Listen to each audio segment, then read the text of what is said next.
الشيطان الرجيم. بسم الله الرحمن الرحيم.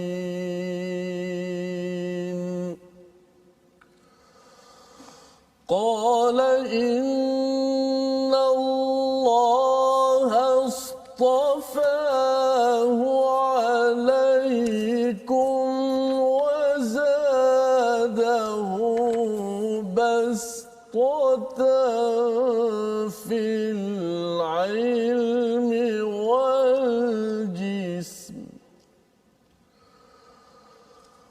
والله يؤتي ملكه من يشاء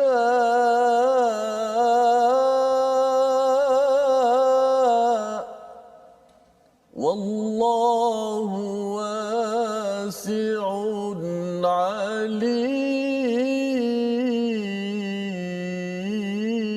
عليم. صدق الله العظيم. Surah Al-Azim. Assalamualaikum warahmatullahi wabarakatuh. Alhamdulillah wassalatu wassalamu ala Rasulillah wa ala alihi wa man wala syada la ilaha illallah syada Muhammadan abduhu wa rasuluh. Allahumma salli ala sayidina Muhammad wa ala alihi wa sahbihi ajma'in. Amma ba'du. Apa khabar tuan-tuan dan puan yang dirahmati Allah sekalian? Alhamdulillah kita memanjatkan kesyukuran yang setinggi-tingginya kepada Allah Subhanahu Wa Taala untuk kita kembali menyambung kepada perkongsian kita menggali permata-permata hidayah daripada Allah Subhanahu Wa Taala. Dan pada hari ini kita bersama dengan Ustaz Tirmizi. Assalamualaikum Ustaz. Waalaikumsalam warahmatullahi. Apa khabar hari ini? Alhamdulillah. Masya-Allah. Kita dalam setting baru ni Ustaz ya. Semangat baru meneruskan perkongsian dan juga pembelajaran kita pada bahagian ini di hujung Ustaz ya. Di hujung juz yang kedua bagi tuan-tuan yang berada di rumah. Kita sudah pun di penghujung dan kita ada satu lagi muka surat dan terus kita akan berganjak terus dalam juz yang ketiga, di mana kalau kita melihat kepada juz pertama banyak bercakap tentang hubungan dengan Al-Quran, tentang hidayah, tentang Bani Israel. Pada juz yang kedua ini juga masih ada kisah Bani Israel, tetapi ada law ataupun undang-undang yang diberikan ya kepada umat Islam, kepada orang-orang terdahulu. Dan di hujung ini kita akan menyambung ya, kita akan menyambung kisah tentang perjuangan hidayah ini ya. Tapi sebelum itu kita mohon pada tuan-tuan sekalian untuk share di Facebook masing-masing agar kita dapat di hujung juz yang kedua ini kita dapat berkongsi info bersama rakan-rakan, saudara, keluarga yang mungkin tidak dapat mengikuti pada kali ini, tapi ada rekod Ustaz ya di Facebook masing-masing insya-Allah. Jadi mari sama-sama tuan-tuan share dan kita mulakan dengan Ummul Quran Al-Fatihah bersama dengan Ustaz Tirmizi. Silakan Ustaz. أعوذ بالله من الشيطان الرجيم. بسم الله الرحمن الرحيم. الحمد لله رب العالمين الرحمن الرحيم مالك يوم الدين إياك نعبد وإياك نستعين اهدنا الصراط المستقيم صراط الذين أنعمت عليهم غير المغضوب عليهم ولا الضالين.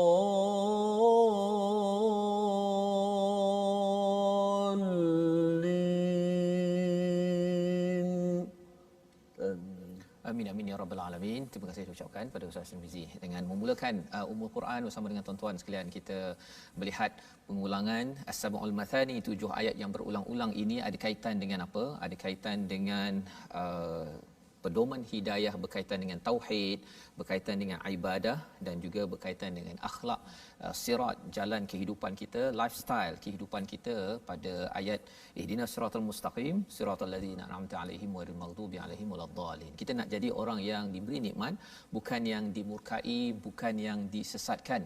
Dan salah satu daripada ciri orang yang diberi nikmat ini adalah berjuang dengan baik, memperjuangkan kebaikan, bukannya berjuang untuk kepentingan diri sendiri, ya, tetapi kepentingan untuk Allah Subhanahu Wa Taala, bukan kepentingan Allah untuk Allah, ya, tetapi akhirnya berbalik manfaat itu kepada diri sendiri. Dan itulah yang kita nak belajar. Kalau kita melihat kepada halaman 39 sebelum ini, Allah menyatakan tentang siapakah yang sanggup meminjamkan, ya, memberi pinjaman kepada Allah Subhanahu Wa Taala. Maka pada halaman yang ke-40 ini kita akan melihat kisah. Kita akan melihat satu kisah yang penting yang dirakamkan dalam 1 2 3 ayat sahaja, tetapi ini memberi cara fikir kita dalam mendepani kepada urusan agama dan ada kaitan dengan kuasa pemimpin dalam sesuatu organisasi, negeri ataupun negara. Jadi sinopsis bagi program kita halaman 40 pada hari ini, mari kita saksikan. Iaitu pada halaman 40 ini bermula pada ayat 246 dan 247, kisah seorang nabi, ya, iaitu nabi siapa nanti kita akan bincangkan, dan Raja Talut, ya, Talut dan keengganan Bani Israel untuk berjihad. Ya, Talut ini adalah sebenarnya orang biasa tapi dinaikkan sebagai boleh dikatakan raja ataupun pemimpin. Nanti kita bincangkan mengapa ini penting dalam perjuangan, apa kaitan dengan kehidupan kita pada tahun ini. Dan pada ayat 248, pembuktian kelayakan Talut, ya, menjadi raja ataupun pemimpin, ujian yang diberikannya kepada para pengikutnya, ya, ujian yang berlaku di situ kepada orang yang nak beriman, pada orang yang tidak beriman. Jadi ini adalah ringkasan bagi halaman 40 dan jom kita baca bersama Ustaz, ya. Kita mulakan dahulu ayat 246 dan 247. Boleh tahan panjang Ustaz, ya. Okey. Mungkin Ustaz baca 246 dahululah Ustaz, ya. Ya. Kemudian nanti baru kita sambung 247 pasal kalau nak ulang 2 kali nanti dia panjang sangat. Betul, ya. betul. Silakan Ustaz 246. Okey, terima kasih Fadil Ustaz Fazrul. Penonton-penonton My Quran Time, baca faham amal, sahabat-sahabat Al-Quran yang sentiasa istiqamah bersama kita, alhamdulillah. Saya lihat ramai sekali di kalangan masyarakat di luar sana, bukan sekadar di Malaysia, bahkan kalau kita lihat di negara-negara luar seperti Singapura, ramai sahabat-sahabat Al-Quran daripada Singapura yang saya perhatikan dalam Facebook kita TV Al-Hijrah. Teruskan bersama dengan kita dan seluruh negara di Malaysia, di Singapura, Brunei, Indonesia dan seluruh dunia lah yang sedang menyaksikan My Quran Time. Moga-moga kita dapat bersama-sama memahami Al-Quran yang ada di sisi kita yang kita baca ini, insya-Allah. Baik, kita berada pada ayat yang ke-246. Sedar tak sedar dah ayat 246 dah. Kita berada pada muka surat yang ke-40 yang saya terbayang bila sebut surah Al-Baqarah, antara surah yang terpanjang, muka surah terpanjang daripada Al-Quran. Macam mana Nabi Ustaz sembahyang baca surah Al-Baqarah. Salah satu daripada solat malam Nabi baca surah Al-Baqarah. Tambah surah-surah yang lain. Kalau Baqarah sahaja pun dah 3 juzuk lebih. Macam mana hebatnya Rasulullah sallallahu alaihi wasallam melakukan ibadat kepada Allah Subhanahu wa taala. Ya, baik, kita sambung ayat yang satu ayat saja 246. Insya-Allah sama-sama kita membaca sambungan daripada tarannum nahawan yang saya baca pada surah Al-Fatihah sebentar tadi. A'udzu billahi minasy syaithanir rajim. ألم تر إلى الملأ من بني إسرائيل من بعد موسى إذ قالوا لنبي له ابعث لنا ملكا نقاتل في سبيل الله قال هل عسيتم إن كتب عليكم القتال ألا تقاتلوا قالوا وما لنا ألا نقاتل في سبيل الله وقد أخرجنا من ديارنا وأبنائنا فلما كتب عليهم القتال تولوا إلا قليلا منهم والله عليم بالظالمين صدق الله العظيم. Surah Al-Azim ayat 246 sebentar tadi, tidakkah kamu perhatikan para pemuka Bani Israel setelah Musa wafat, ya, ketika mereka berkata kepada seorang nabi mereka, dalam perbincangan ulama nama nabi ini Ustaz namanya Nabi Samuel, ya. Samuel. Ini bukan nama nabi yang famous lah, ya, dalam 25 rasul itu, tetapi ia adalah nabi yang hadir selepas daripada kewafatan Nabi Musa, ya. Dan kata pemuka, ya, istilahnya al-mala', ya, al-mala' ini yang kita akan tengok nanti perkataannya Ustaz, ya, salah satu perkataan yang kita nak belajar pada hari ini, iaitu mereka ni pemimpin. Dia kata pada Nabi Samuel ini, angkatlah seorang raja untuk kami, nescaya kami berperang di jalan Allah Subhanahu Wa Taala, ya. Dia sebenarnya dia pemuka-pemuka ini ataupun pemimpin ini, dia masih lagi nak buat perangai dia. Ya, Bani Israel ini Allah bawakan kisah ini adalah pemimpin mereka, iaitu antara perangai mereka ialah angkatlah seorang raja untuk kami, nescaya kami berperang di jalan Allah. Ni nabi ni, nabi ni sebagai sumber kepimpinan, ya, dalam hal agama, dalam hal dunia, segenap perkara, ya. Tetapi bila mereka berjumpa dengan Nabi Samuel ini, dia nak kalau boleh tolong pilihkan kami seorang pemimpin ataupun raja. Jadi dia nak beritahu bahawa kamu ni bukan pemimpin. Kan? Dia nak beritahu begitu, dia punya cerita je. Dan mengapa mereka nak pilih raja? Pasal biasanya bila bercakap tentang raja ini, biasanya orang-orang yang berpengaruh, Ustaz. Dan berpengaruh ini istilahnya tadi adalah al-mala', di mana kalau kita tengok kat sini, bila mereka suruh minta Nabi Samuel untuk angkatkan seorang raja tu, mereka nak beritahu tolonglah endorse, tolonglah pilih salah seorang daripada kami. Dia nak dapatkan cop mohon daripada ahli agama. Ya, tokoh agama nak beritahu tolong pilih saya ni sebagai pemimpin, dan saya ada backup daripada seorang pemimpin agama. Pasal pemimpin agama ni berpengaruh sebenarnya. Dia kalau katakan seorang nabi amat dipercayai, bila dia pilih je Ustaz, ya, katakan ada 10 orang. Nabi ini pilih saya salah seorang daripada pemimpin itu, maka pengikut-pengikut semua akan mengikut dan memilih pemimpin tersebut. Dan strategi ini digunakan oleh Bani Israel. Kaedah politik begini, kaedah ini juga berlaku dalam zaman sekarang. Zaman sekarang ni dia walaupun dia dia semayang acuh tak acuh apa sebagainya, tapi ketika dia nak dilantik jadi pemimpin, dia akan cari orang yang beragama, ya. Dan kalau boleh orang agama ni tolonglah hadir dalam majlis dia ke, ataupun tolong beri ucapan sedikit ke, apatah lagi kalau boleh masuk dalam khutbah. Wah, itu lagi mantap tu, kan. Pilih A ataupun B ataupun C. Maka ini adalah kaedah Bani Israel, pemimpin mereka, yang Allah ingatkan kepada kita, jaga-jaga. Jangan ulang lagi perkara ini. Nabi mereka menjawab, dan mereka cakap apa? Dia cakap apa? Angkatlah seorang raja untuk kami, nescaya kami berperang di jalan Allah. Kalau nak ceritanya, nak berperang di jalan Allah ni, perang je lah, kan? Maksudnya nak berjuang ke apa ke, tak payah nak angkat seorang raja pun. Ada raja, tak ada raja, terus dia berperang ataupun berjuang di jalan Allah. Tapi dia nak beritahu, kalau nak buat baik ni, tolong lantik kami jadi pemimpin. Dia ada udang di sebalik mi perkara ini, ya. Nabi mereka menjawab, jika diwajibkan atasmu berperang, kamu tidak akan berperang juga. Sebenarnya Nabi Samuel tahu bahawa sebenarnya mereka ni sekadar nak minta sesuatu je, ya. Sebenarnya bila cakap kami akan berjuang, cakap mulut dia. Sebenarnya mereka ni memang bukan orang yang nak berjuang, mereka ni hanya nak kuasa, ya. Sehingga kan ditemplak di sini, mereka menjawab, mengapa kami tidak akan berperang di jalan Allah sedangkan kami telah diusir dari kampung halaman kami, satu, dan dipisahkan daripada anak-anak kami.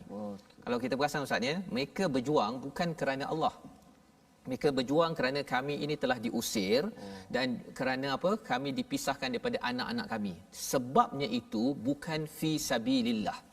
bukan fi sabilillah. Dia ada fi sabili, dia sambunglah. Mungkin jalan kerana dulu orang buat kami, sekarang kami nak buat orang. Dulu mereka pisahkan kami daripada anak, kerana keluarga kami berjuang. Dan perkara ini sebenarnya berjuang kerana keluarga, berjuang kerana negara, ini adalah kaedah yang tak semestinya orang beriman pun dia berjuang juga. Saya cari nafkah, saya berjuang kerana nak bagi makan anak isteri. Orang yang bukan beriman pun berjuang perkara yang sama. Jadi bila dinyatakan perkara di sini, bila dicakap bahawa bagilah raja yang kami berperang di jalan Allah, sebenarnya mereka ini bukan betul-betul berniat ke arah situ. Tetapi ketika perang itu diwajibkan atas mereka, mereka berpaling kecuali sebahagian kecil daripada mereka, dan Allah mengetahui orang-orang yang zalim. Bila dah diwajibkan tak nak pula. Tak nak. Dia sebenarnya mereka nakkan kalau boleh jadi ketua, jadi raja, lepas tu mereka tak nak berjuang. Mereka tak nak berjuang. Jadi ini adalah panduan daripada ayat 246, dan selepas mereka dah minta Nabi Samuel ini mendapat mendapat wahyu ya untuk beri jawapan kepada mereka. Apakah jawapan mereka? Ayat 247. Jom Ustaz kita baca. Okay. Baik, kita terus sambungan kisah Bani Israel ini yang kita dah belajar daripada awal surah Al-Baqarah, dan sudah pastinya Allah Ta'ala cerita dia bukan saja-saja kita nak tahu cerita dia, sifat-sifat tercela mereka, supaya kita tidak ikut jejak langkah mereka. Kerana mereka tak akan redha kepada kita, mereka pasti nak suruh kita ikut jejak langkah mereka. Sebagaimana ayat Quran, walan tarda ankal yahud walan nasara hatta tattabi'a millatahum. Mereka tidak akan redha kita semua ini kecuali sehingga kita mengikut telunjuk mereka. Maka kita belajar kisah ni bukan senang nak belajar kisah-kisah yang terdahulu Ustaz Fazil sebut tadi, supaya kita tak jadi macam mereka. Kalau kita jadi perjuangan, jadi pemimpin pun al-malak perkataannya akan mungkin akan di-highlight insya-Allah. Sebabnya bila awal tadi Ustaz ni alam tara itu, tidakkah kamu perhatikan, sebenarnya Nabi tak tahu cerita ni. Kan? Nabi memang tak perhatikan, Nabi tak tahu, jadi Allah bawakan, dan bila Allah bawakan kisah ini maksudnya ada sesuatu yang penting yang kita kena beri perhatian. Insya-Allah. Ya, kita sambung. Sama-sama kita baca satu ayat lagi kerana ayat ini cukup panjang, 247 insya-Allah. Sambungan daripada surah Al-Baqarah muka surat yang ke-40. Jom sama-sama sahabat Al-Quran kita baca. A'udzu billahi minasy syaithanir rajim. وقال لهم نبيهم إن الله قد بعث لكم طالوت ملكا قالوا أنى يكون له الملك علينا ونحن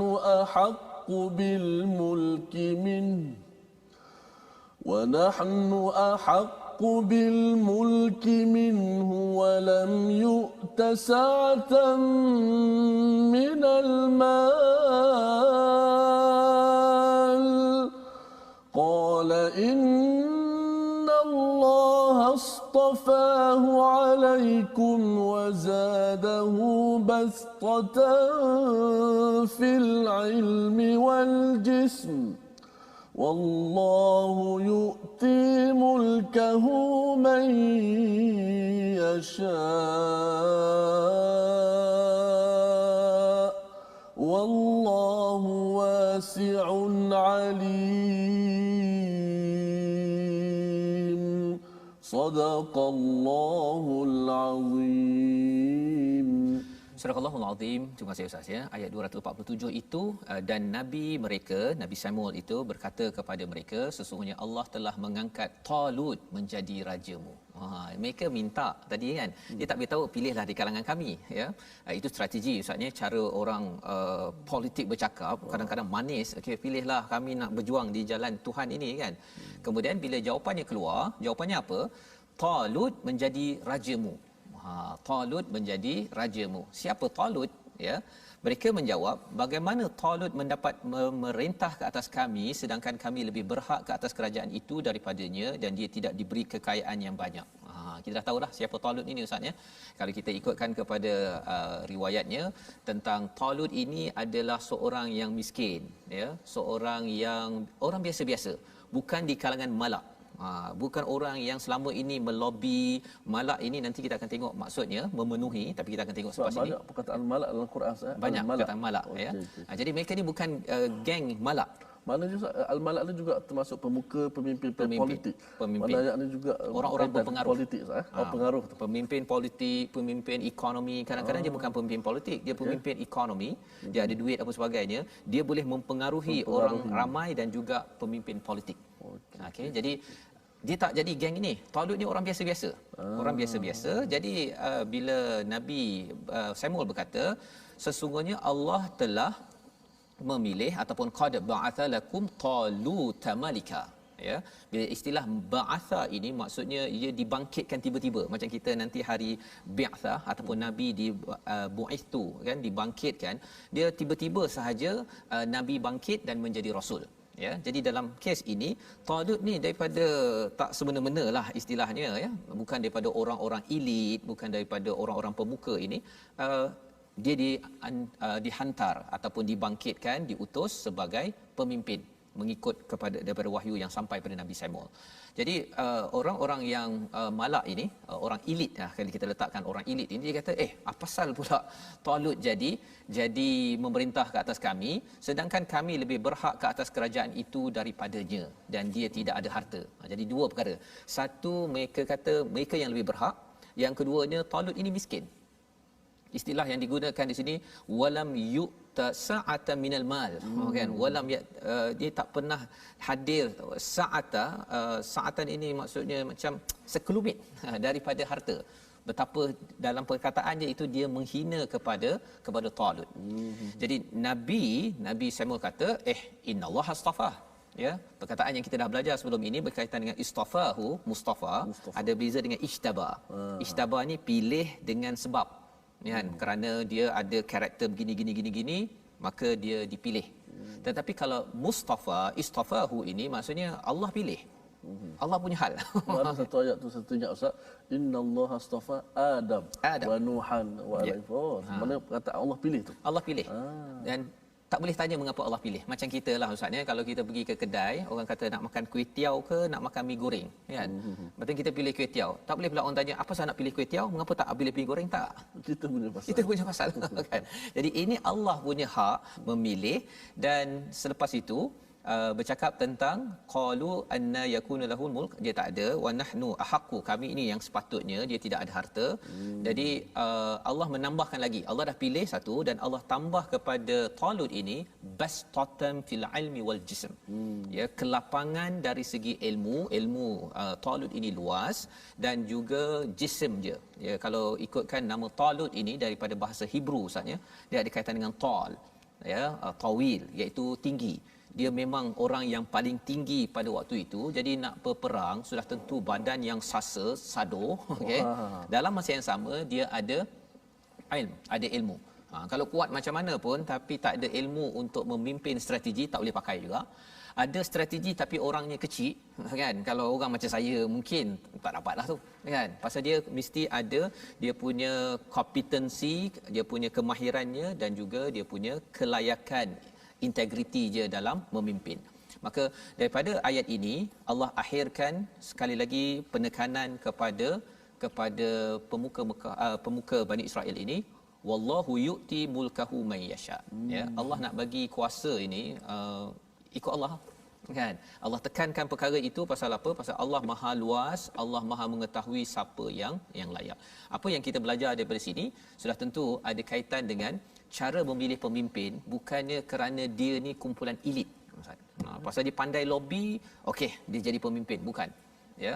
Tetapi orang yang sanggup berjuang, yang ada ilmu, membawa kita kepada istilah al-malak sebentar tadi. Mari sama kita perhatikan, iaitu perkataan mala'a, maksud awalnya ialah memenuhkan, ya, memenuhkan. Dan orang yang digelar al-malak ini adalah orang yang memenuhkan satu kawasan. Kalau katakan dalam kerajaan Firaun, al-malak ini adalah orang yang high council, yang memberi pengaruh kepada Firaun untuk terus berkuasa, ya, itu al-malak.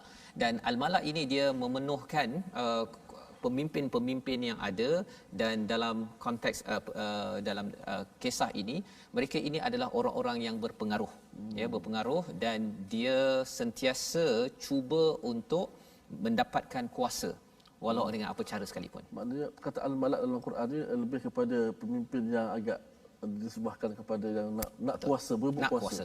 Dikaitkan dengan Firaun, banyak ya, dia ada kecenderungan kepada kuasa, kepada sesuatu yang bersifat dunia, ya. Itu sebabnya malak ini kalau diberi hidayah bagus, tetapi kalau tidak, kalau dia mengikut kepada contoh yang begini, secara automatiknya dia nakkan kuasa, tetapi dia tidak mahu berjuang. Jadi ini pelajaran yang kita perlu beri perhatian, dan ini bercakap tentang apa? Bercakap tentang perjuangan. Perjuangan ini bukan sekadar kuasa, tapi perjuangan ini ada kaitan dengan ilmu, ada kaitan dengan kemahiran yang kita nak tengok selepas ini. Pasal mereka persoalkan, betul ke Talut ni layak? Jom kita tengok pada ayat 248 sebentar lagi, tapi kita rehat kejap Ustaz. Ya, kita berehat. My Quran Time, baca faham amal.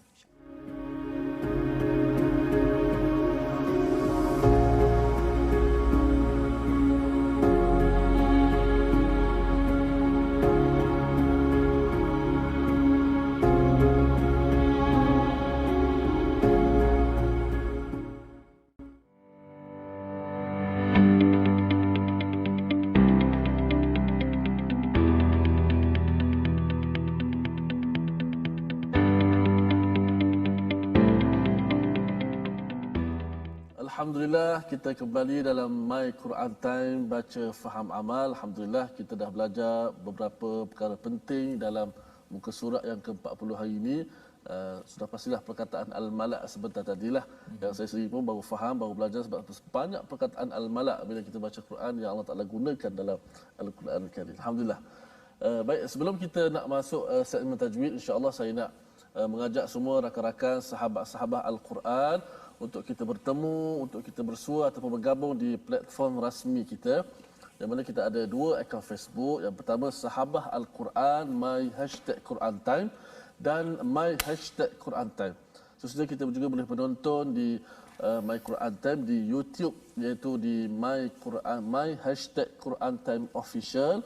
Dan yang ketiga, kita juga ada Instagram, iaitu My Quran Time Official. Sama-sama kita bertemu dan juga kita dapat manfaat daripada platform yang kita sediakan, insya-Allah.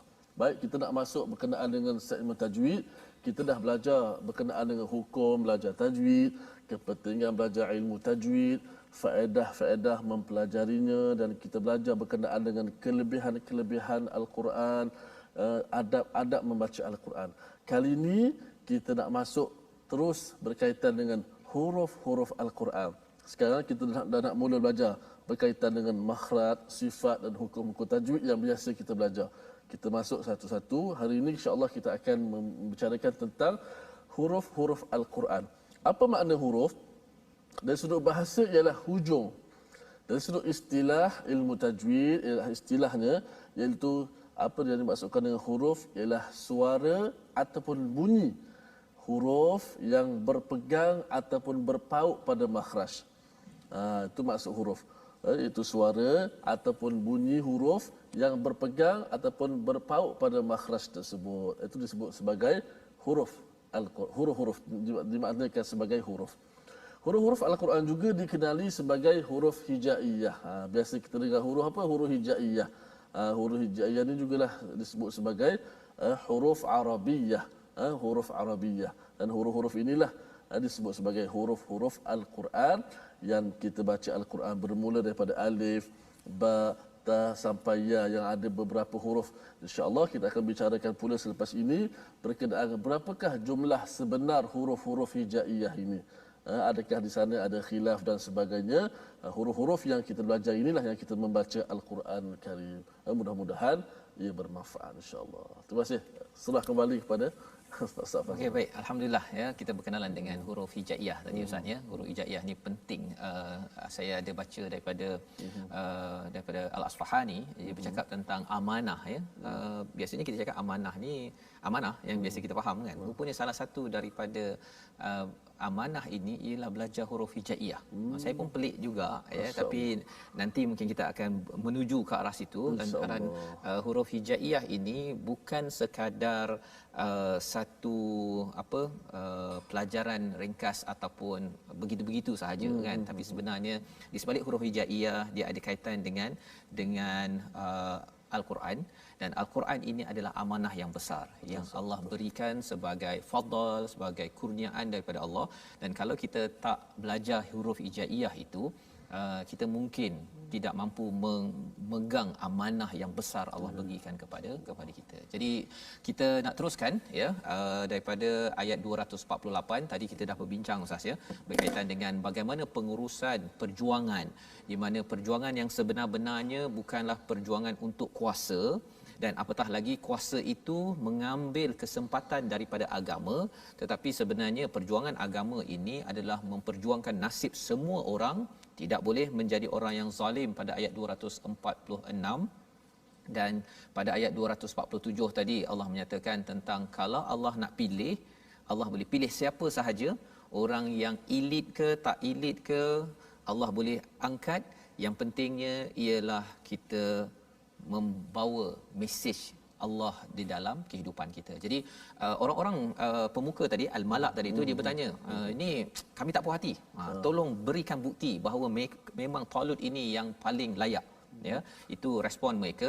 Dan bila kita tengok respon mereka ini, orang yang beriman dia tak cakap begitu. Dia orang beriman ni bila dah dapat nabi, dah dapat rasul, dia percaya je. Ya, dia beriman terus, tak perlu pula kata ya Allah, kalau saya ni nak kembali pada sunnah Rasul, nak kembali pada Quran, tolong datangkan satu lagi miracle dalam hidup saya. Mungkin keluar asap ke, dalam akaun masuk 1 juta ke, baru saya akan beriman. Itu tanda orang yang ada masalah iman. Jadi mari kita tengok kepada apakah yang berlaku bila mereka minta. Ayat 248. Ya, Masya-Allah. Tadi kita dah sebut, Ustaz Fazrul dah sebut macam mana mereka ni tak mahu terima pemilihan ataupun penetapan Allah Taala pilih pemimpin, mereka enggan menerima macam-macam persoalannya. Kita jangan jadi seperti Bani Israel, jadilah orang-orang yang beriman. Kita sahut perintah Allah Subhanahu Wa Taala, Nabi Muhammad SAW sebagai nabi kita, ikutan kita insya-Allah. Baik, kita sambung satu ayat lagi. Surah kita ni, muka surah kita ni hanya ada 3 ayat sahaja. Kita masuk ayat yang ketiga, iaitu ayat yang ke-248. InsyaAllah sama-sama kita baca. A'udzu billahi minasy syaithanir rajim. Bismillahirrahmanirrahim. Wa qala lahum nabiyuhum inna ayata mulkihi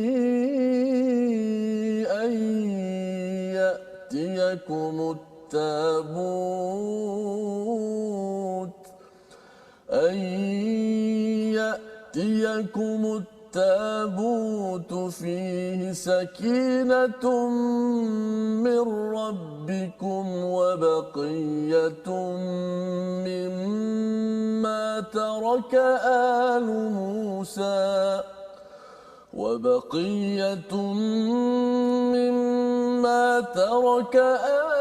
موسى وآل هارون تحمله الملائكة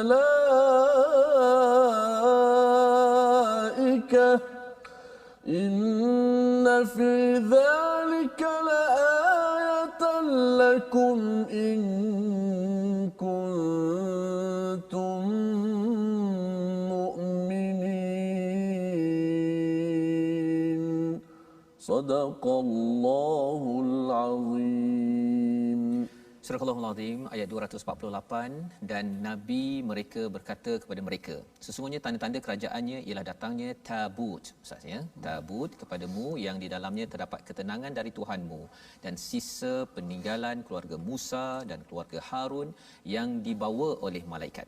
Sesungguhnya pada yang demikian itu terdapat tanda kebesaran Allah bagimu jika kamu orang yang beriman. Jadi ini adalah sambungan, ya, masih lagi dalam kisah Talut, dan pada halaman 41 nanti esok insya-Allah kita akan berjumpa Jalut.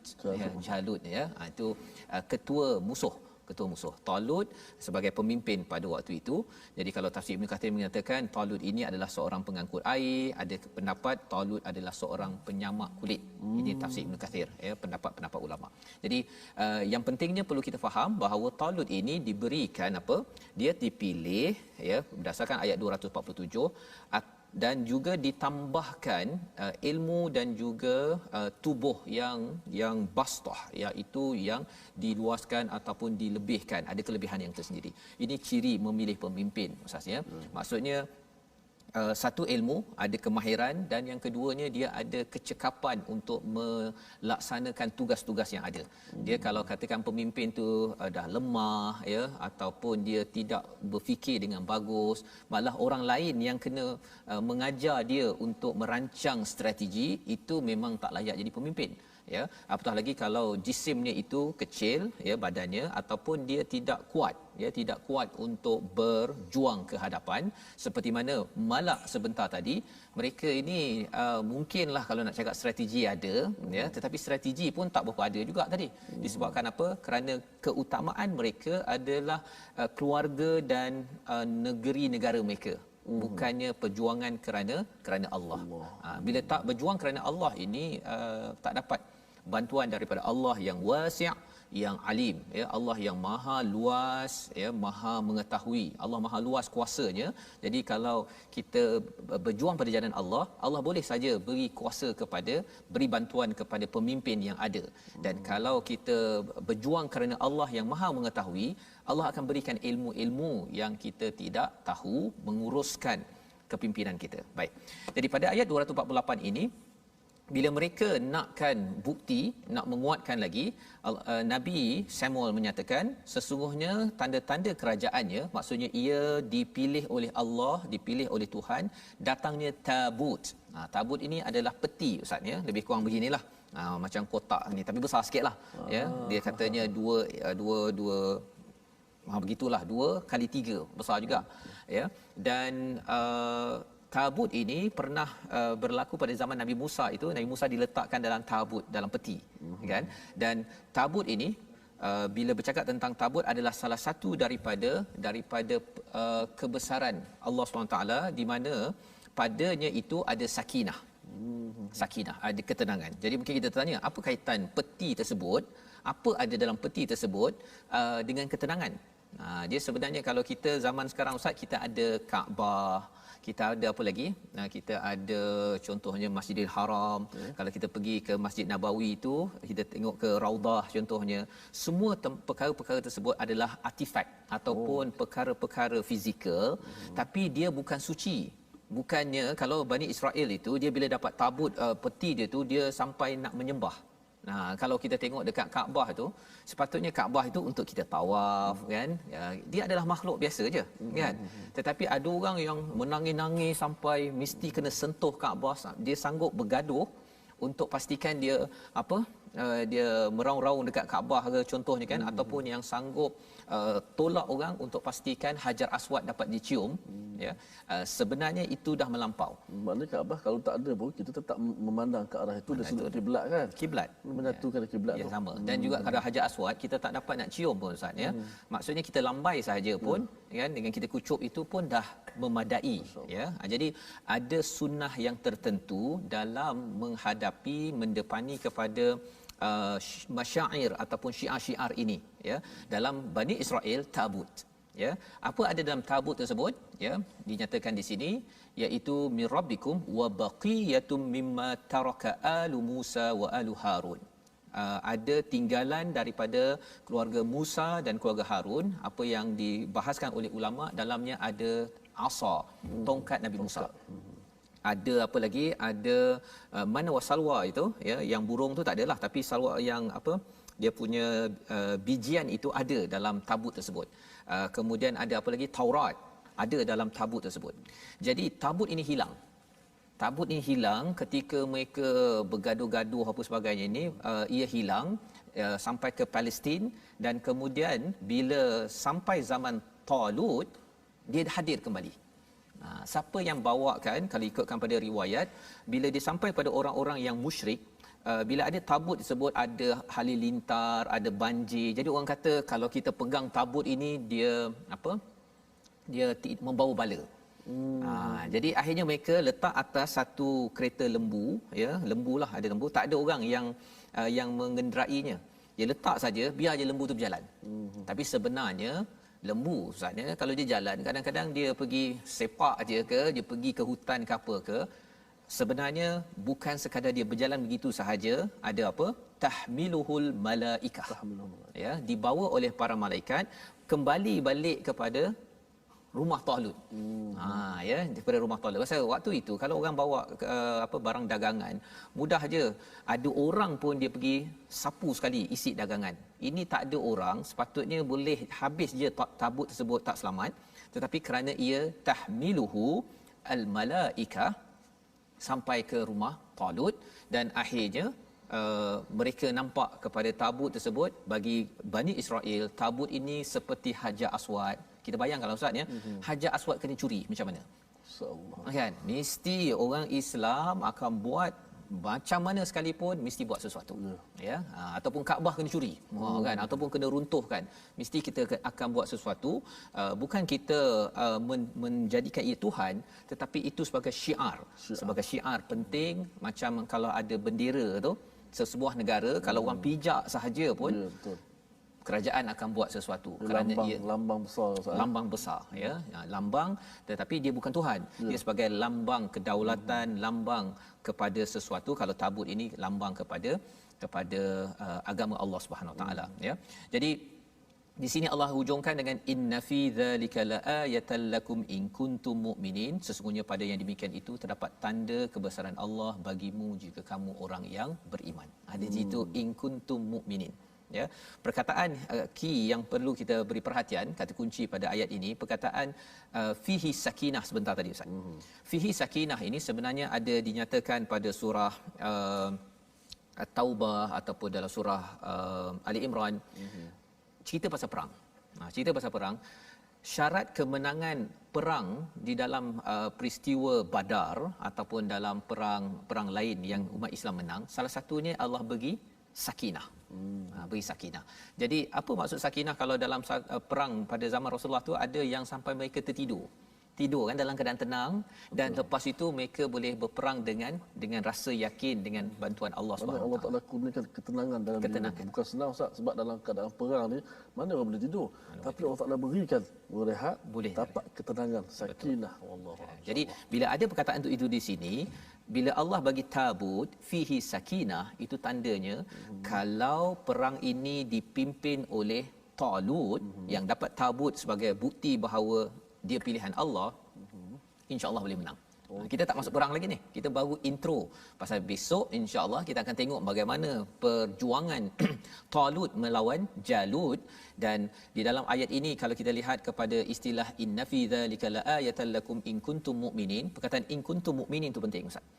Pasal apa? Pasal sebenarnya walaupun dalam perang Uhud itu, kita bincang dalam surah Ali Imran nanti insya-Allah, walaupun kalah, tetapi sebenarnya Allah menyatakan kamu ini a'laun, kamu ini tinggi, kamu ini di atas in kuntum mu'minin. Ada perkataan in kuntum mu'minin sekali lagi.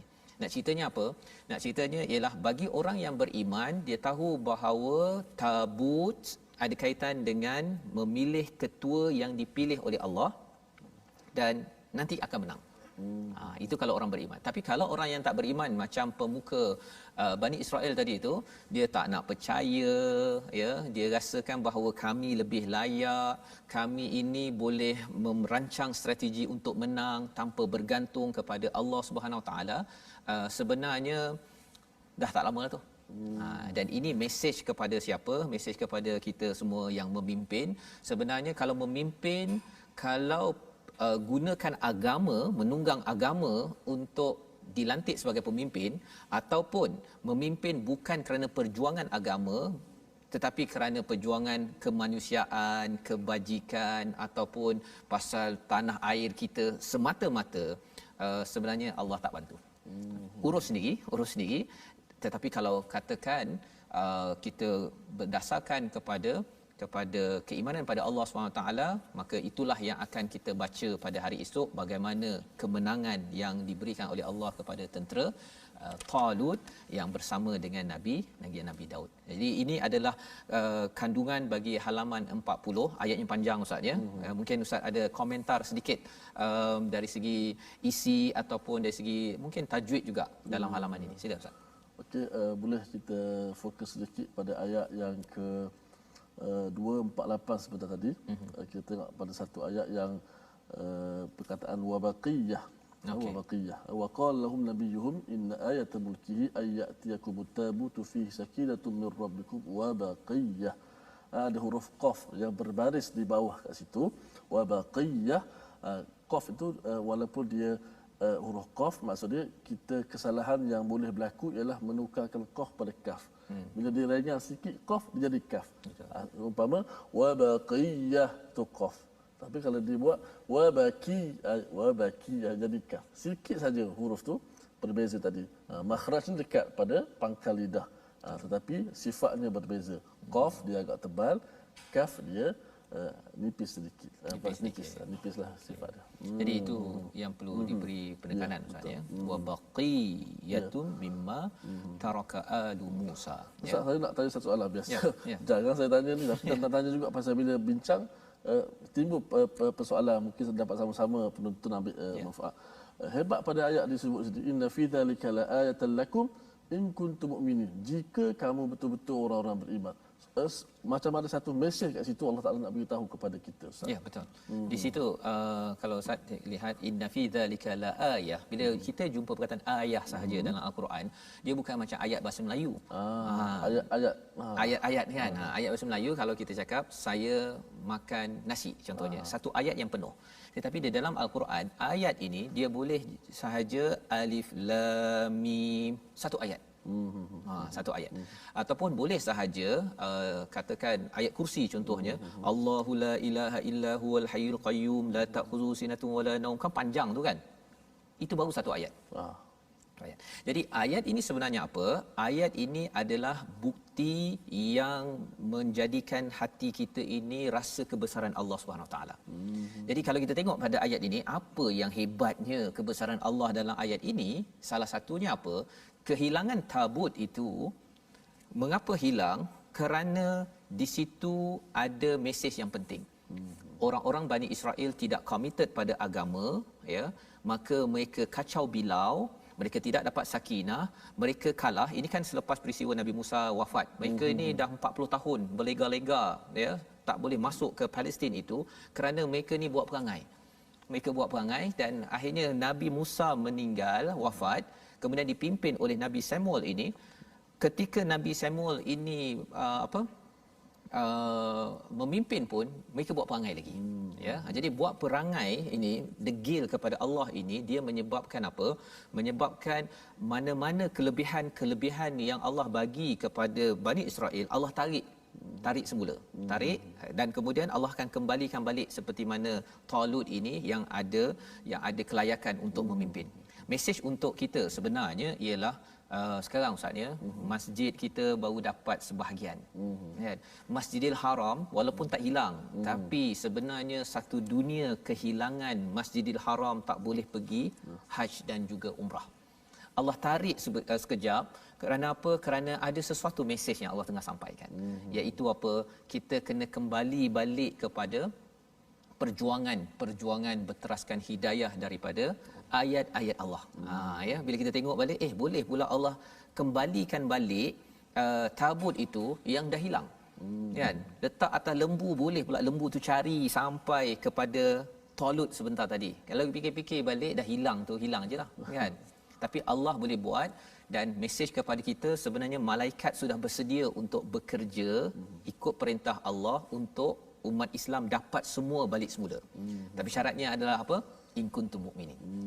Iaitu jika kita beriman, kita tahu bahawa Allah boleh kembalikan balik dan Allah boleh beri kemenangan kepada umat Islam, dan ini mesej penting yang kita doakan.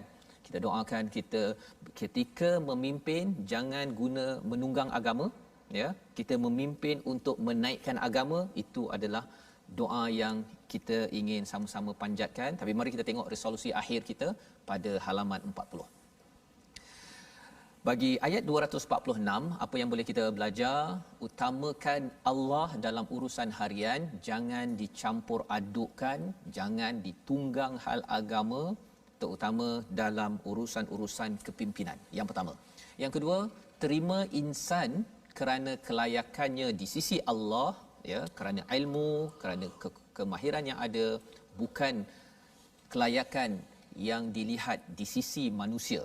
Yang kedua, ya, kerana harta, kerana dia ada pengaruh, bukan perkara itu. Dan yang ketiga, iman perlu diutamakan dalam menguruskan hidup, kerana itu akan menjemput bantuan demi bantuan, bantuan demi bantuan daripada Allah, sebagaimana Allah menghantar tabut kembali sebagai sumber ketenangan dan meneruskan legasi Nabi Musa, Nabi Harun kepada Bani Israel yang dipimpin oleh Talut dalam peristiwa ini.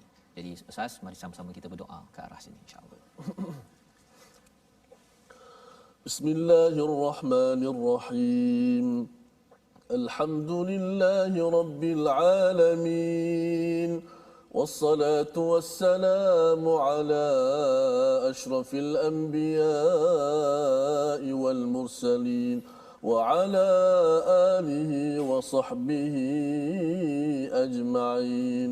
اللهم اهدنا بهداية القرآن، اللهم اهدنا بهداية القرآن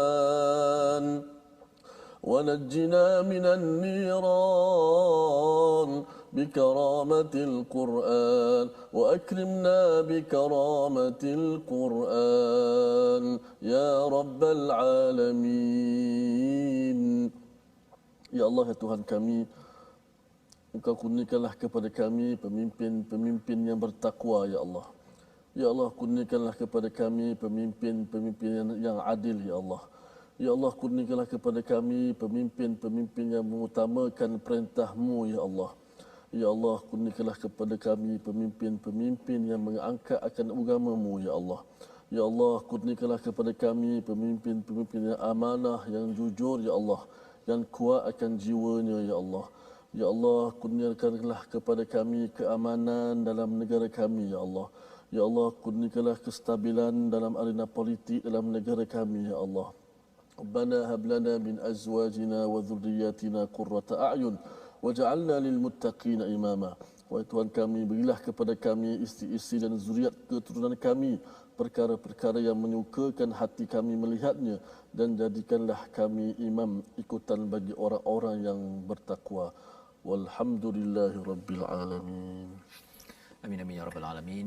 Allah mengkabulkan doa kita Ustaz, ya, agar kepimpinan kita adalah berteraskan kepada hidayah daripada Allah, dan hidayah inilah yang kita ingin jemput, ingin kita kongsi bersama dengan menatap mushaf dalam kempen Wakaf untuk Ummah. Saya menjemput pada tuan-tuan untuk menyumbang dalam warisan ummah, ya, agar wakaf ini dapat kita sebarkan lebih luas lagi, hidayah sampai sehingga kan yang mengikut dan yang dipimpin, yang memimpin akan sentiasa memimpin dengan jalan kebaikan, jalan Allah, bukan kerana tujuan-tujuan yang lain yang menyebabkan bantuan tidak sampai kepada negeri dan negara ini. Dan kita akan bertemu lagi insya-Allah Ustaz, ya, pada jam 5 petang, insya-Allah pada hari ini 11 malam, 11 malam, ya, ya, hari Ahad, dan jam 6 pagi esok kita bertemu menyambung kisah ini. Ini episod pertama sebenarnya tentang kisah Talut. Apakah kesudahannya? Kita sambung pada hari esok insya-Allah. Program My Quran Time yang dibawakan oleh Mofas, kita bersama lagi baca, faham, amal insya-Allah.